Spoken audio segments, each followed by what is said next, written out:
Guys, ഇനി കൊച്ചിയിൽ അമൃത ചാനലിൽ പോകേണ്ട ആവശ്യമുണ്ടായിരുന്നു. ഐ എം സോ എക്സൈറ്റഡ് വേണം പറയാൻ വേണ്ടിയിട്ട്. എന്തുകൊണ്ട് അങ്ങനെ ഞാൻ പറഞ്ഞെന്നുള്ള കാര്യം നിങ്ങൾക്ക് വീഡിയോ കാണുമ്പോൾ മനസ്സിലാവും. പിന്നെ എനിക്ക് ഡ്രസ്സൊന്നും ഞാൻ കൊണ്ടുവന്നിട്ടുണ്ടായിരുന്നില്ല. അതുകൊണ്ട് തന്നെ ഞങ്ങൾ സ്റ്റുഡിയോ കയറാമെന്നാണ് വിചാരിച്ചത്. പക്ഷേ 11 മണിക്ക് തുറക്കും എന്നുള്ളത് കൊണ്ട് തന്നെ വേറൊരു ഷോപ്പിൽ കയറി. കറക്റ്റ് എനിക്ക് പേര് അറിയില്ല, പക്ഷേ സ്റ്റുഡിയോ മാക്സ് പോലെയൊക്കെ തന്നെ ആയിരുന്നു അത്. ഞാൻ കുറേ ഡ്രസ്സൊക്കെ ഇട്ട് നോക്കിയിട്ടുണ്ടായിരുന്നു. സത്യം പറഞ്ഞാൽ എനിക്കങ്ങോട്ട് ഒന്നും അങ്ങോട്ടൊരു തൃപ്തി എന്ന് പറഞ്ഞ സാധനം വരുന്നുണ്ടായിരുന്നില്ല. ഞാൻ പിന്നെ കുറേ 2-3 ഡ്രസ്സൊക്കെ ഇട്ടിട്ട് നോക്കി. ഏതാ ഞാൻ എടുത്തതെന്നുള്ളത് നിങ്ങൾക്ക് എന്തായാലും ഇതിൽ മനസ്സിലാകും. എന്നാലും ഒന്ന് കമൻറ്റ് ഇട്ടേരെ കേട്ടോ, ഞാൻ ഏത് ഡ്രസ്സാണ് പിക്ക് ചെയ്തതെന്നുള്ളത്. എന്തായാലും നിങ്ങൾ മനസ്സിലാവാതിരിക്കില്ലല്ലോ, കാരണം നല്ലപോലെ കാണുന്നുണ്ട്.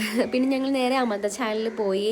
അവിടെ ഷോ ഓൾറെഡി നടക്കുന്നുണ്ടായിരുന്നു. സ്റ്റാർ മ്യൂസിക് ആയാലും പാർവതി ചേച്ചിയുടെ ആങ്കർ ചെയ്യുന്ന അങ്ങനെ കുറേ ഇതൊക്കെ ഉണ്ടായിരുന്നു. എനിക്ക് കാർഡ് കിട്ടിയെന്ന് പറഞ്ഞാൽ നമുക്ക് ഓൾറെഡി രജിസ്റ്റർ ആണെങ്കിൽ മാത്രമേ നമുക്ക് കാർഡ് കിട്ടത്തുള്ളൂ. അപ്പം ഞാൻ ആ കാർഡൊക്കെ കൊണ്ടിട്ട് നേരെ എന്നെ അകത്തേക്ക് ഫ്ലോറിലേക്ക് കൊണ്ടുപോകായിരുന്നു. അവിടെ ഓൾറെഡി ഷോ നടക്കുകയാണ്, ക്രിസ്മസിൻ്റെ ഷോ നടക്കുകയായിരുന്നു.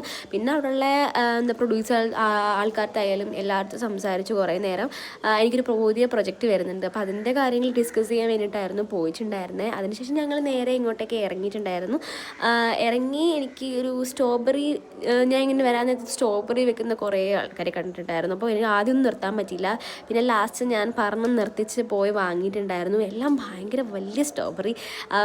ഞാൻ 2 ബോക്സ് വാങ്ങിച്ചിട്ടുണ്ടായിരുന്നു. ഒരെണ്ണത്തിന് 80 രൂപ വെച്ചിട്ട് 2 150 രൂപ. എനിക്കത് കഴുകിയൊക്കെ തന്നിട്ടുണ്ടായിരുന്നു. അതുകൂടാതെ തന്നെ കുറച്ച് നേരം കഴിഞ്ഞപ്പോൾ ഞങ്ങൾ ഫുഡ് കഴിക്കാൻ കയറി. ഞങ്ങളൊരു വെജിറ്റേറിയൻ കയറാമെന്ന് വിചാരിച്ചത്, പക്ഷേ ഞങ്ങൾ അത്യാവശ്യം നല്ലതായിരുന്നു. നോൺ വെജിറ്റേറിയൻ കയറി.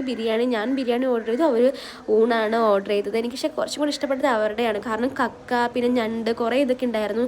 അമ്മ എനിക്ക് അതിൻ്റെ കൂടെ ഞാൻ മിക്സാക്കി കഴിച്ചത് രണ്ടും കൂടെ. എന്തായാലും ഇന്നത്തെ ദിവസം ഭയങ്കര അടിപൊളിയായിരുന്നു ഗൈസ്.